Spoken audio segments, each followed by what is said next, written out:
Hello and welcome back to the American Patriots channel. I'm Jeff Penrod, your host, and as you can see, I have a special guest with me today, and her name is Teeny. Teeny is a toy poodle, and she was rescued from a puppy mill. During the first 2 years of her life, she stayed at the puppy mill in a crate, so when we got her, she was pretty skittish and afraid of people and just kind of sat there and didn't know what to do. But pretty soon she became more outgoing and she's as friendly as can be, and we really love her. Well, today we are going to be talking more about the America of our dreams. Last time we discussed the role of the government in transforming our country into the America of our dreams, and today we're going to be focusing on the role of the people.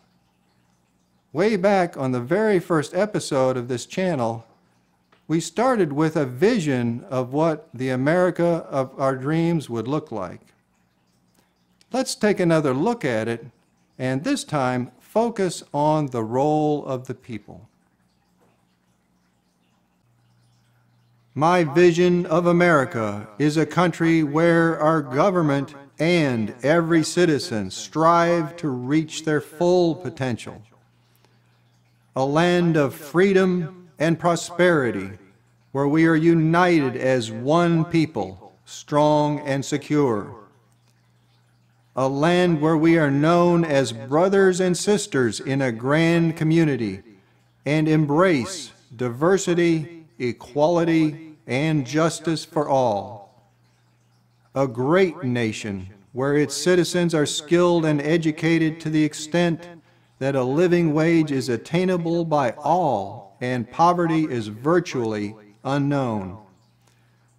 A land where its leaders truly understand that they are to serve its people, and its people understand that they are to be benevolent toward others. I share this vision with you today, knowing that we have the power to make it a reality, and that the path to achieve it will be an amazingly worthwhile journey. What a country that would be! Would you want to live in an America like that? If so, would you be willing to do the work that it will take in order to get us there? Well, Janet Jackson had something to say about transforming our dreams into reality. She said, "Dreams can become a reality when we possess a vision that is characterized by the willingness to work hard, a desire for excellence, and a belief in our right and our responsibility to be equal members of society." Amazingly, in just one sentence, she has described what we need to do to transform our country. In effect, she's saying that the America of our dreams can become a reality if we have a vision and are willing to work hard to achieve it. If we will not settle for just good, but expect the very best. If we demand our right to be treated as equals, and we take personal responsibility to do our part to fulfill our role as equal members of society. Friends, I can tell you that for every ounce of effort that it will take, we will be rewarded 1,000-fold by the bounty that living in that America will bring. Let's begin the journey by finding out what we need to do. To start with, let's look at the duty of every American. To put it simply, it is the duty of every citizen to work to benefit themselves, their family, and their community. This includes working to complete their education and then either entering the workforce or maintaining the home. Notice that it's not all give and no take. It's perfectly fine to work to benefit yourself, but then as well benefits your family and your community. It starts with getting a good education, to stay in school and learn the lessons and graduate at the highest level possible, and then to either enter the workforce or to maintain the home. The bottom line is to do your best. Abraham Lincoln said, "Whatever you are, be a good one." Beyond that, we need to take personal responsibility to be an equal member of society, to focus on becoming a part of the national community. National community is a citizenry that is characterized by unity, commonality, pride, devotion, sacrifice, selflessness, service, and taking personal responsibility for the greater good. I won't go into any further detail on national community because I devoted an entire episode on the subject. I suggest, if you're interested in learning more, look for the video entitled America's National Community. Well, in addition to taking responsibility to do our part to be an equal member of society, we need to expect that society will treat us as equals. To start with, let's look at voting. Here's what Franklin Delano Roosevelt said about the voter. "Let us never forget that the government is ourselves, not an alien power over us. The ultimate rulers of our democracy are not a president and senators and congressmen and government officials, but the voters of this country." Our Constitution requires that voters have equal say as to who is elected. One person, one vote. But then once elected, do our representatives treat us equally then? Well, the Constitution doesn't say anything about that, and so in reality, our representatives are influenced by and favor big donors with deep pockets and also their own political party. You and I are second-class citizens. Our government treats us equally in terms of the right to vote, but it does not treat us equally in terms of being represented by the very politicians that we just voted for. And those entities exert improper and often harmful influence on our political leaders. Harmful because they are favored at our expense. And here's a good example: gun violence. The gun violence is worse in America than any other country in the world. Some of our politicians are working to try to improve the situation, but their efforts are largely ineffective. The violence continues to get worse year by year. But then who among our representatives would be against enacting effective legislation to keep guns out of the wrong hands while upholding the Second Amendment rights of law-abiding gun owners? It is those who are under the control of powerful lobbying groups who reject any form of additional regulation concerning firearms. We must free our politicians from these influences so that they can represent the people, all of the people, with each person having no more or no less influence than any other. We must demand a constitutional amendment requiring equal representation. Without it, we will never be treated equally as equal members of society by our government. Now, speaking of voting and our responsibilities there, one of the things we need to do is to try to do our very best to have knowledge of the candidates and the issues. We need to research our politicians, know where they stand on the issues, and also know their character. Now that's a tough job to do because, unfortunately, a lot of the media is very biased.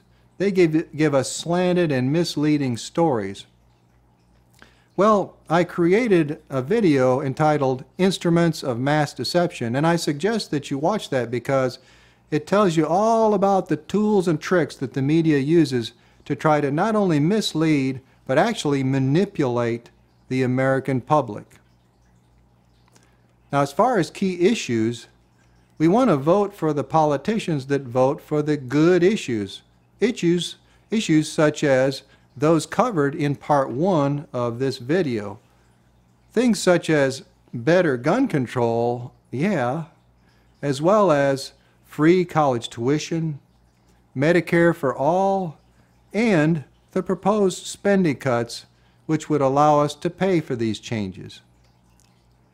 Now, when it comes to the character of politicians, is there an honest politician out there? And is there a true servant of the people? That's certainly what we desire. Well, jokingly, Ronald Reagan had this to say about politics. It has been said that politics is the second oldest profession. I have learned that it bears a striking resemblance to the first. Well, I guess you could say that politics sometimes is a dirty business. But in all seriousness, we need to seek out candidates who are good public servants who have a strong character, characteristics such as these. They need to demonstrate leadership ability and be confident in what they are doing. They need to be intelligent, knowing how to resolve complex issues. A bad example is the student loan decision, where our politicians thought it was a great idea for students to afford expensive colleges by taking out loans, only to end up with tremendous student loan debt. That is not what we want. We want our politicians to be smarter than that and come up with better solutions. Our candidates need to also be competent, demonstrating the ability to get difficult jobs done. They need to be honest, speaking only the truth, not telling us what they think we want to hear. And they need to be a person of integrity, always keeping their word. If they say they're going to do something, they do it. They also need to have courage to do what's right. And I'm sure at times it's very difficult to do so. We don't want them to cater to those big donors and special interest groups like the NRA or unions and so on, but instead to cater to us, the people of this country. Nor do we want them to favor their own party's power over the welfare of our nation. A couple of examples of that are illegal immigration and the Trump election claims. There is a party out there now that favors illegal immigration. They should favor only legal immigration. And there's another party out there that has bought into the Trump election claims, claims that the election was fraudulent and should be overturned. We need them to hold off on such assumptions until enough evidence is uncovered. And at this point, it has not been. And finally, we need to look for the characteristic of selfless, to serve the people and not themselves. Abraham Lincoln may have said it best when he said, "If you want to test a man's character, give him power." Our politicians have been given power, and among those, there are some who have failed the test. They have shown to be of poor character. But then there are many who are of good character and are good public servants. We as voters have the responsibility to vote for the good ones and vote against the others. Well, now that we have covered the government's role and the people's role in creating the America of our dreams, how do we accomplish this? How do we make those changes? Well, it turns out there's still something that is missing. There's a key that unlocks the door. And that key is we need a strong leader. Who among us is ready to step forward and take the challenge, to lead the charge for a better nation? We need a leader with this vision, and one who inspires confidence, one who embodies integrity and trustworthiness, one who truly cares about us, the American people, and ultimately one who makes us feel good about our nation and good about ourselves. Is that person in the White House now?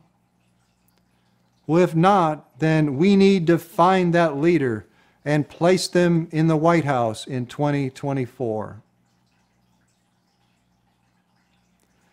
Well, that's all I have today for the America of our dreams, and I hope that we will all work together to make that dream come true. The next episode, I'm going to be talking about law and order. Now these days it seems to be we're having a lot of trouble with law and order. It seems that the good guys are not always the good guys, or at least the media seems to want to get us to believe that. And it seems that the bad guys are often just victims themselves.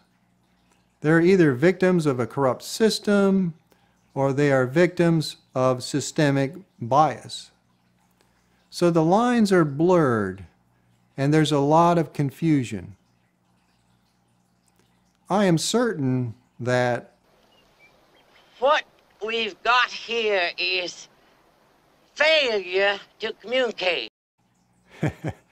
well, we'll clear up any confusion that there might be out there next time right here on the American Patriots channel.